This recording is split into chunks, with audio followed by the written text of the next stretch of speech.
What is going on, Headliner Nation? Welcome to the Week 5 Waiver Wire Show. Today we are going to be covering everything that you may need to start off this week, including the start of bye weeks in the NFL. We're going to be talking about some of the top injuries we saw just last week. We'll go through a few studs who absolutely blew nuts in week 4, and then we'll see how much should we really panic with them. But I'm also going to be giving you 22 players that may be available on your waiver wire that could help out your roster. I'll then rank them for you, tell you whether they're start worthy or just a bench stash, but then I'll also suggest how much of your FAAB budget you should be using on these players. And then, backed by popular demand, we'll round out the show with our Streamin Ds, and yes, the return of players that are probably droppable at this point that you may still be holding on to. Now, there are timestamps to all of these different sections down below in the description, and if you appreciate that, do me a favor and hit the like button. Now, it's Monday morning.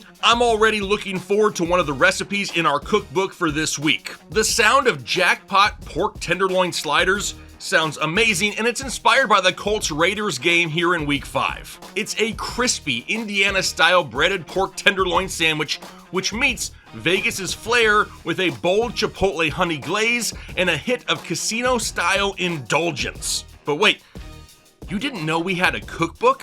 Have you not been? You've been missing out on some great recipes. We have a digital cookbook with the most unique game day recipes that you have ever seen. Each week we have an appetizer, an entree, and a mixed drink, each of which are inspired by a matchup on the NFL calendar.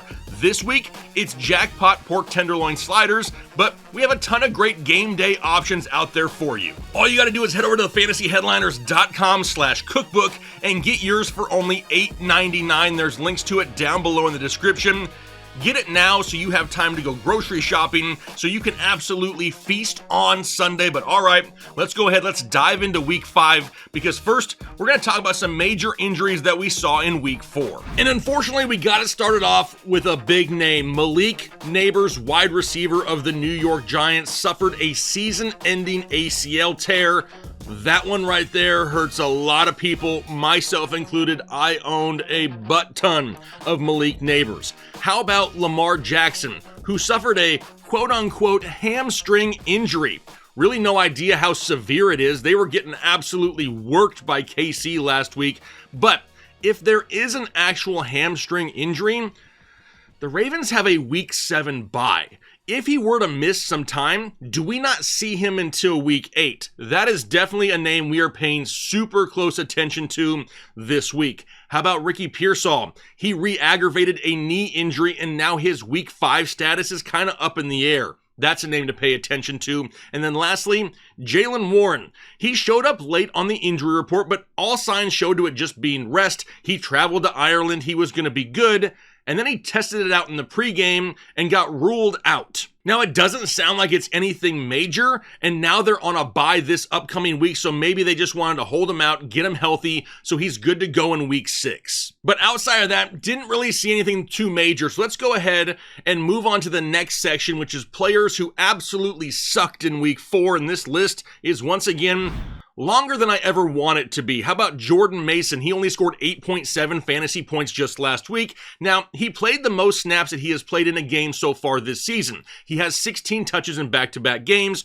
Really, the biggest concern here is he didn't get much of the passing game work. That went to Xavier Scott, and he capitalized on it this week. Am I panicked about Jordan Mason? With the volume he's still getting, no. How about Chris Olave? He scored 8.5 fantasy points last week as well, and if it wasn't for a touchdown, his day would have been really bad. This was his first game though of the season without at least 10 targets, so let's just give a little bit of credit to the Buffalo D in this matchup. I'm not panicked too much on Chris Olave. Then we get down to Jamison Williams, only 4.7 points last week. He saw a season high in targets, but could only bring in 2 of them for 40 yards. This was just one of those weeks where they couldn't hook up on the deep balls down the field. Then they had a lead late in the game and didn't have to keep force feeding him the football. How about Tet McMillan of the Carolina Panthers? He scored 8.2 fantasy points last week, and he wasn't even 100% healthy coming into the game, so I'm not overly concerned. Still had 62 yards. He played 94% of the snaps, a little bit more of a decoy role, but I think it's safe to say that Carolina is going to be losing a lot this season and having to throw the ball a lot as well. How about Lamar Jackson in Baltimore? Only 11.7 points, and obviously he didn't play the full game in week 4. We got to give some credit to the Kansas City defense. Lamar had no time in the pocket whatsoever and just had a bad game. I'm more concerned about what this hamstring injury really is. Is it serious or was it just an excuse? So until we get more information on that, I'm not overly panicked. If he did suffer some sort of hamstring strain, the panic will rise a little bit because, like we mentioned earlier, there's a chance that they sit him out until after the bye, but I don't want to get ahead of myself too far there. How about Keenan Allen next? He had 6.2 fantasy points last week. The targets were there, and as much as we would love to see 60 yards and a touchdown every single week, bad games like this are bound to happen. At least he's doing better than Ladd McConkey at this point. Then we get down to Chuba Hubbard, 8.4 fantasy points last week. Another guy who was questionable coming into the ball game, but he still averaged a season high in yards per touch, and it's hard for Carolina to use him more when they're being blown out by more than 3 scores. Then we get to Justin Herbert, who had 14.5 points last week. The Giants' pass rush was just great. And LA lost another offensive lineman in Joe Alt. The offensive line losing now their top 2 players, that hurts a little bit. Now, as of right now, with the weapons he still has to throw to, I'm not overly panicked, but it's like on the verge of creeping up. You have to think that LA kind of turns to a shorter passing attack to limit time in the pocket for Justin Herbert if the offensive line can't protect him. Then we get down to Derrick Henry at 6.8 points last week, and people are freaking the F out. But anyone who watched my show here on this channel last Friday knew that there was a chance that Justice Hill could get more volume. Why? He always does against Kansas City. It's what Baltimore does almost every time they play. But the real reason why I'm not overly panicked about Derrick Henry just yet is look at the last 3 teams he's played. Cleveland, Detroit, Kansas City, some of the best run defenses in the NFL, and he's basically getting them in back-to-back-to-back weeks. The schedule can only get easier at this point for Derrick Henry. How about Juwan Johnson next? One of the top tight ends on the year. He only had 4.3 fantasy points, but once again, give some credit to the overall defense of the Buffalo Bills, who just shut down the Saints passing game. Johnson had a season low in targets with 3, but he still played in over 90% of the snaps he's on the field. I'm not overly concerned yet. How about David Montgomery with 1.2 points? That was a huge letdown after what we saw in week 3. But this is what happens when you play arguably the best run defense in the NFL, and your role on the team is to run between the tackles. He had a bad game, but it's not a huge surprise. I'm not that worried. How about Kyren Williams at 8.9 fantasy points, and he's only on this list because he lost a fumble, which dropped him below 10 fantasy points. Are we worried about Blake Corum?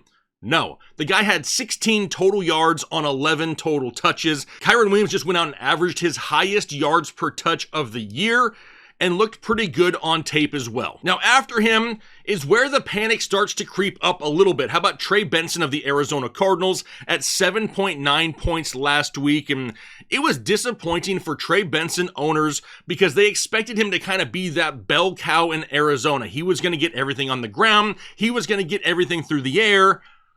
And then Amari DiMercado kind of popped up late in the game and took away some key touches. Now, Trey Benson still led this backfield in overall touches and had 5 receptions, which is great, but he really looks like more of a top 24 running back rest of season than maybe that top 15 running back a lot of people thought he would be. How about TJ Hawkinson next? Only 5.9 fantasy points. The panic level right there in that medium range a little bit. He still had 5 targets, but could not do anything with them last week. It also does not help that Jordan Addison is now back. He got 8 targets in his first game, and then Xavier Scott in the backfield had 8 targets as well.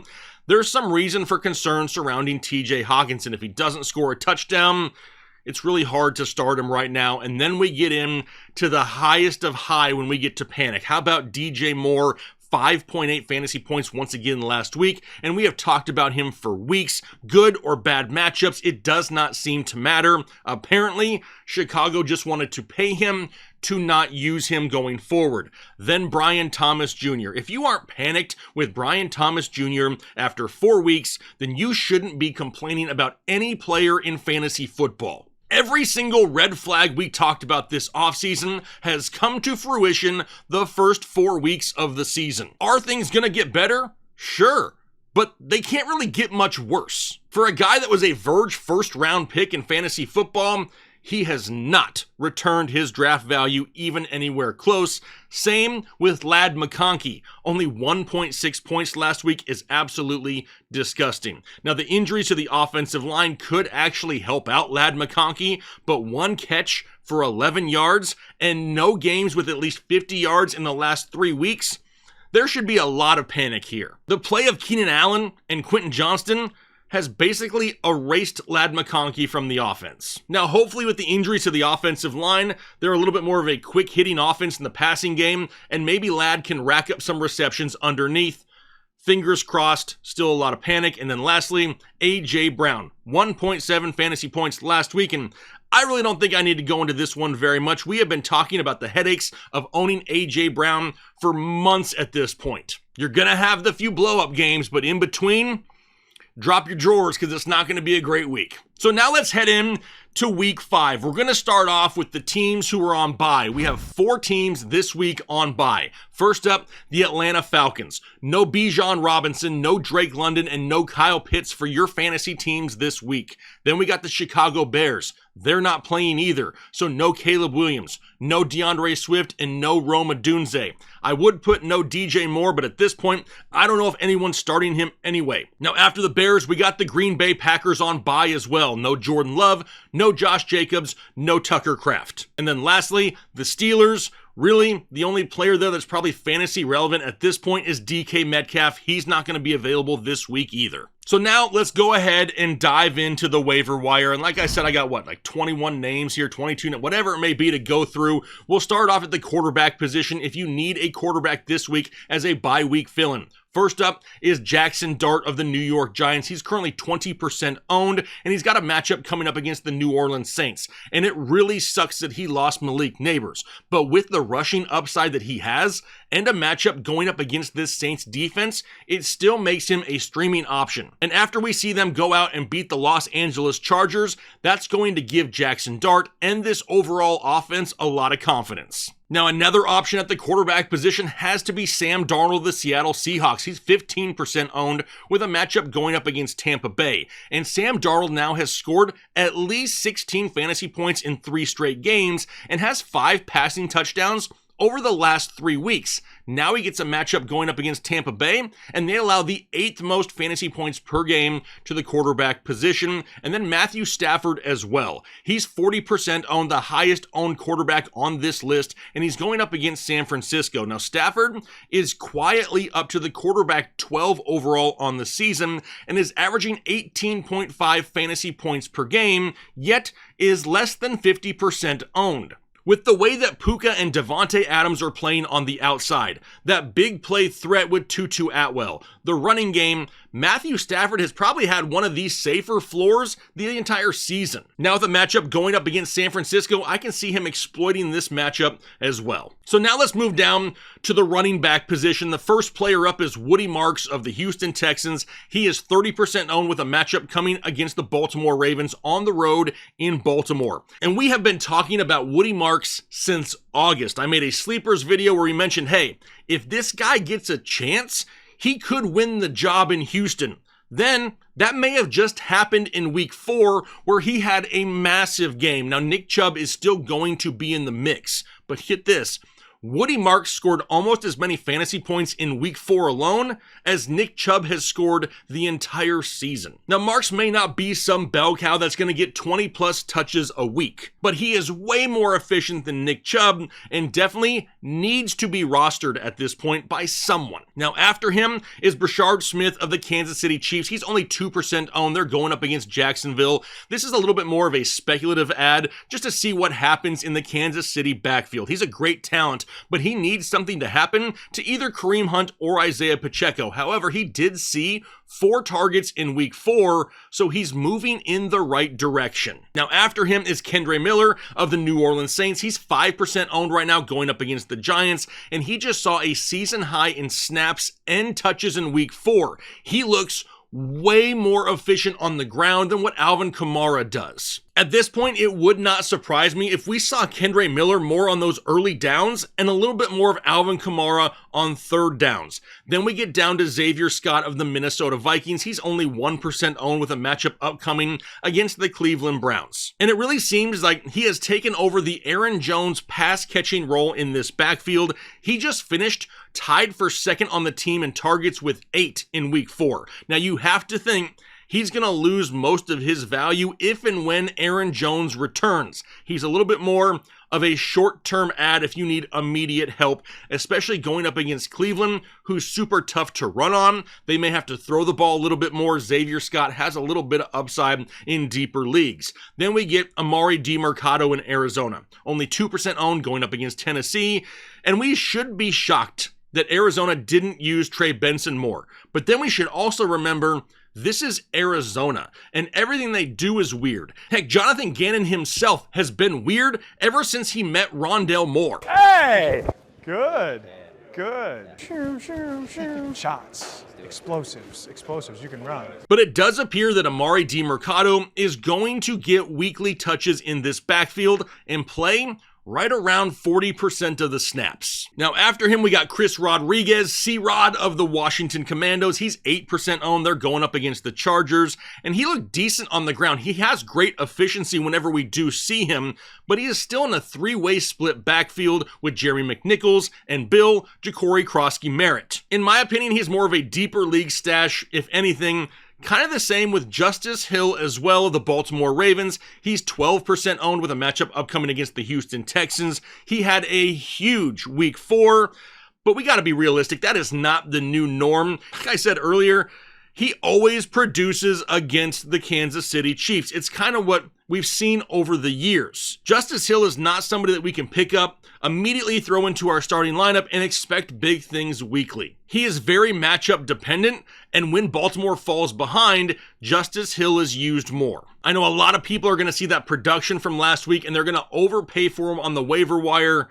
Just be careful. But all right, now we move on to the wide receiver section. First up is Romeo Doubs of the Green Bay Packers. He is 38% owned, and yes, I know he's about to be on a bye week. He had a monster week 4, and typically, I do not overpay for players on the waiver wire after one big game. I didn't do it last week with Trey Tucker. He wasn't in the waiver wire show, and I got a bajillion and 12 messages. Because I am not about to overpay for a player who's going to be so boom or bust, I can't count on starting him weekly. I saw people out there throwing more than half of their FAAB budget on Trey Tucker last week. And then week 4 happened, and what did Trey Tucker do? Exactly what Trey Tucker is going to do, and that's really similar to Romeo Doubs. He had a huge week last week. Do I want to go out there and overpay for him? No. But being that he is on a bye week, a lot of people are going to overlook him because he cannot help them this week. I hate to admit it, but a ton of people play fantasy football and they just look at the little projection number next to the points of the player when they're picking somebody up off the waiver wire. Being that projection for Romeo Doubs this week is going to be a fat 0, a lot of people will overlook him. That's why I'm interested in going and adding Romeo Doubs at a cheaper price. Then we get to my bay, we got Wan'Dale Robinson, and I know so many people are sick of Wan'Dale Robinson. He's 50% owned. He's going up against the New Orleans Saints. But with the injury to Malik Neighbors, you have to think that Wan'Dale Robinson and Darius Slayton see more looks. Now, personally, it's hard for me to trust Darius Slayton, being that he is now going to be drawing the defender's top defensive backs. I don't want to deal with that top defensive coverage. Give me the guy who's lining up in the slot and try to secure more receptions, maybe more of a safer floor play. Because we also know that Jackson Dart wants to throw the football down the field. Now up next is Jalen Coker of the Carolina Panthers. He's 9% owned, and they have a matchup coming up against the Miami Dolphins. Now he is eligible to come off the the IR this week, but that doesn't mean that happens, that he's 100%, and that he even plays. This is a little bit more of one of those premature additions on the waiver wire. We know that Carolina loves him. You got to remember, to start the year, they parted ways with Adam Thielen and Hunter Renfrow because they liked Jalen Coker. So we may be adding him a week or two early, but he could turn into a play for us down the stretch as a flex play at best. Now after him is Luke McCaffrey of the Washington Commanders. He's only 1% owned going up against the Chargers, and with the injury to Terry McLaurin, we're seeing a little bit more Luke McCaffrey. Unfortunately, his production each of the last 2 weeks has really been in part to one play in each game. However, if Terry does miss more time, his role could grow. Now, I say that because the word came out last week that Terry McLaurin is not going to have surgery. We didn't even know that that was an option. So the fact that they were even considering surgery leads a lot of people to believe that this injury is more than what a lot of people let it on to be. And if he does miss some time, we could see more Luke McCaffrey. And then we got, once again, a mainstay on this show, Alec Eomanor of the Tennessee Titans, 30% owned going up against Arizona.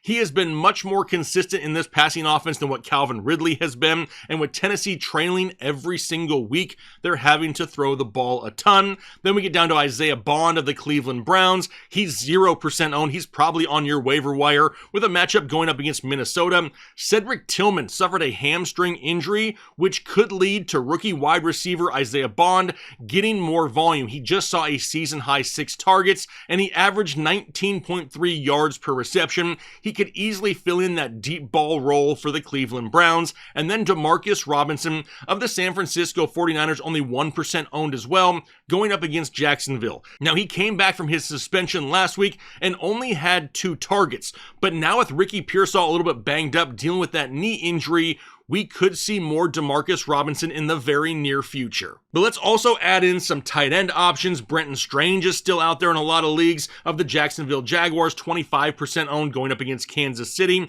He now has 7 targets in back-to-back games and has been more consistent in this offense than Brian Thomas Jr. Now they get a matchup going up against Kansas City and have a chance in this game. They're going to have to throw the ball a lot. Then we get Elijah Arroyo of the Seattle Seahawks, only 2% owned going up against Tampa Bay. He really started to get more opportunities in week 4. He played a season-high 55 snaps and had 4 targets, including targets inside the red zone. Now they come into week 5. They have a matchup going up against Tampa Bay, who allows over 12 fantasy points per game to the tight end position, and they were torched by Dallas Goedert just last week. How about Oronde Gadsden of the Los Angeles Chargers, only 2% owned going up against Washington. And people wanted to add him last week, and we pumped the brakes. Why? We did not want to overspend on a player that isn't proven again. Yes, his usage was great 2 weeks ago, but so many people went out there and overpaid based off of that one game, came out in week 4, and he didn't do anything. At least he didn't do anything in the box score, and that's what matters most. Remember, a lot of people are out there just looking at fantasy points. We saw his snaps increase in week 4 from week 3. However, his production dropped. Now, because the production dropped, if he's still available on your waiver wire, he's gonna be cheaper this week than what he would have been last week, and now he gets a matchup going up against Washington, who allows the 4th most fantasy points per game to the tight end position. Remember, we're playing chess, not checkers. Now, speaking of chess, not checkers, how about Theo Johnson of the New York Giants? Only 3% owned with a matchup going up against New Orleans. And you know we have loved him for quite some time as a prospect, and he really hasn't done much. But did you know who his best friend on the team is? It's Jackson Dart. So if Dart is now the starting quarterback and Malik Neighbors is injured, there are targets available to go somewhere down the field. Maybe to a guy like Theo Johnson, who just saw a season high in targets and scored a touchdown in his first game with who?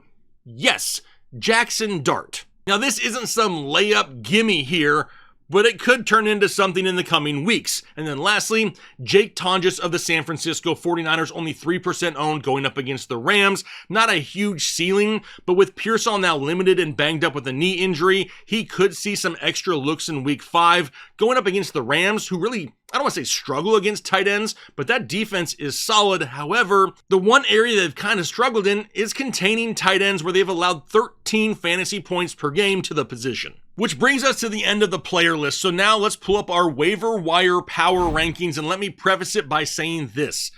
This waiver wire this week, there's no names on there of a player we can go out and pick up and feel great about just throwing them directly into our lineup. But I will also say, like I normally do, I have the quarterbacks and tight ends at the bottom of the list. This does not mean I have no faith in them and I don't want to pick them up. They're not a great ad. No, that means that not every team needs a quarterback or a tight end. If you do, I'll have them ranked at the bottom of this list.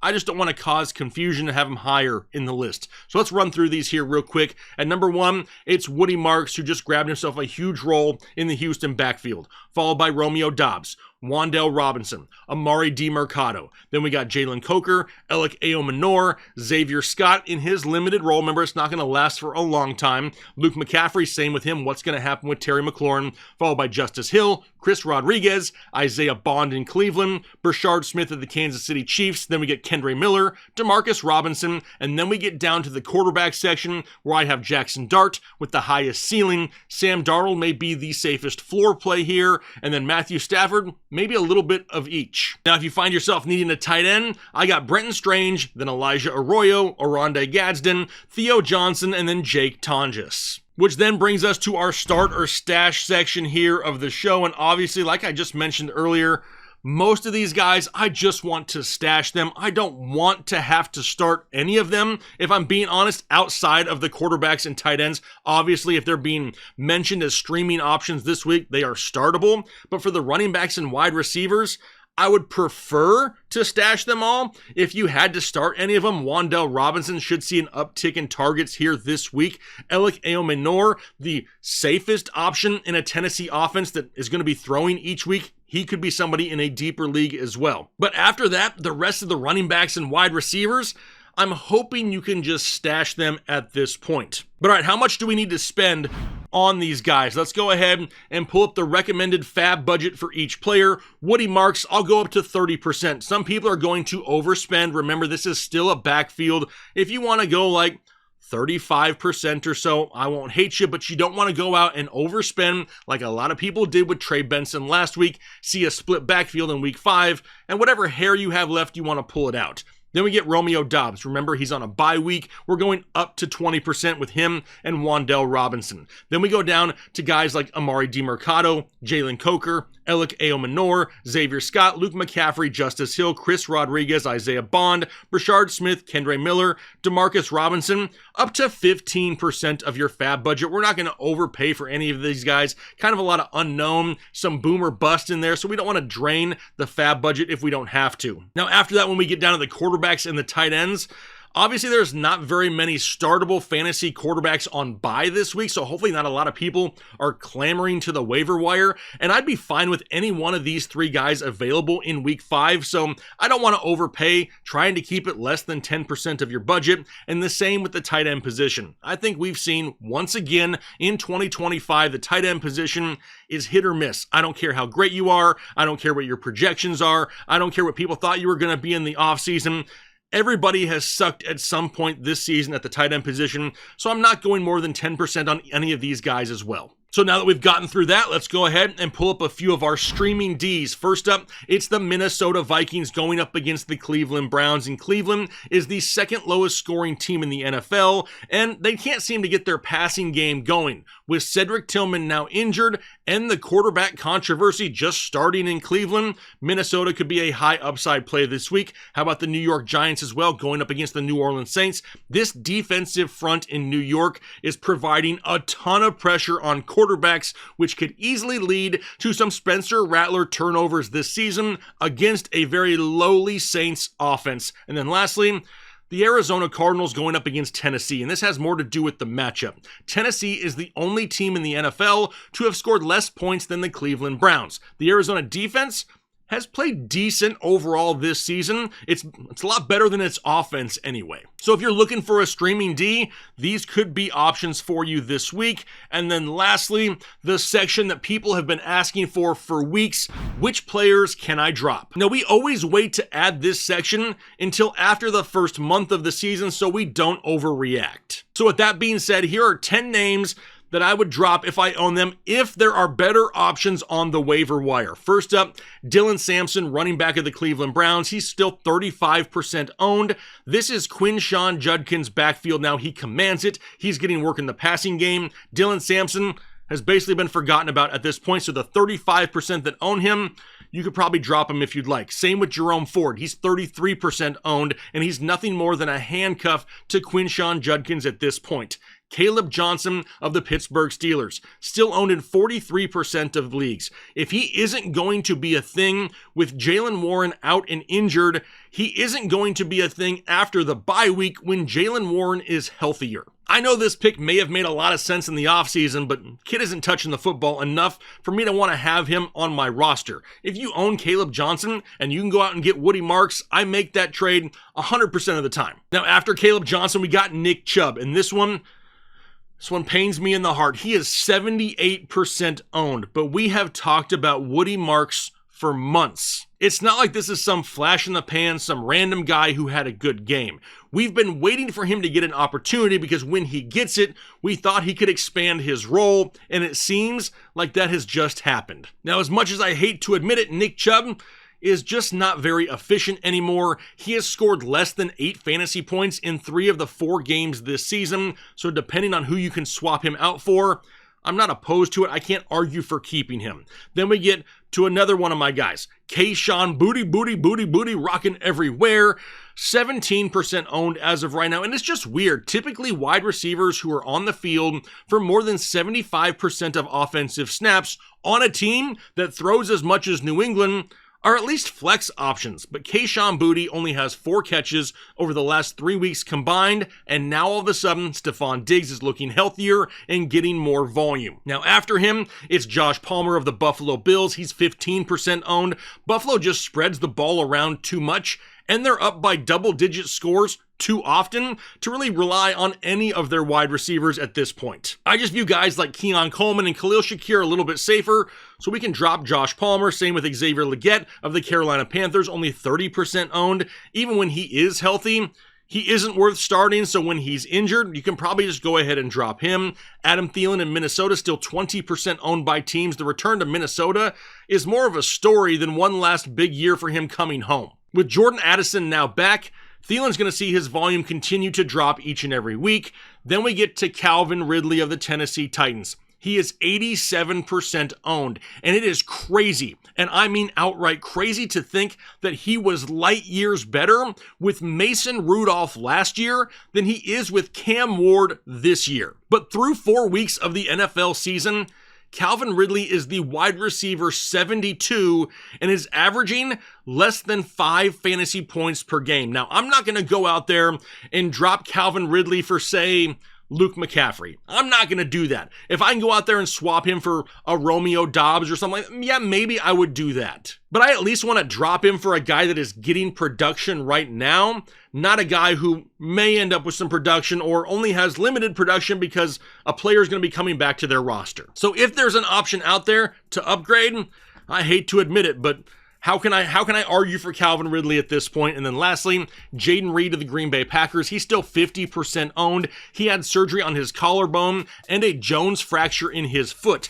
Even when he does come back and is fully healthy, there are a ton of other targets in this offense that he needs to split with. Not to mention, at that point, Matthew Golden probably has earned a larger role, and Jaden Reed will be hit or miss at best. All right, so there you have our Week 5 waiver wire show and everything that you need to know to kick off this week. Now, if you enjoyed the show and you haven't already, do me a favor by hitting the like button. Not to mention, I don't care if it's Week 5. If you're looking for a home for fantasy football to give you all the information you need, hit the subscribe button if you're not already a subscriber. There is a ton of fantasy football left to be played, and you better believe that no one on earth is going to play it better than Headliner Nation.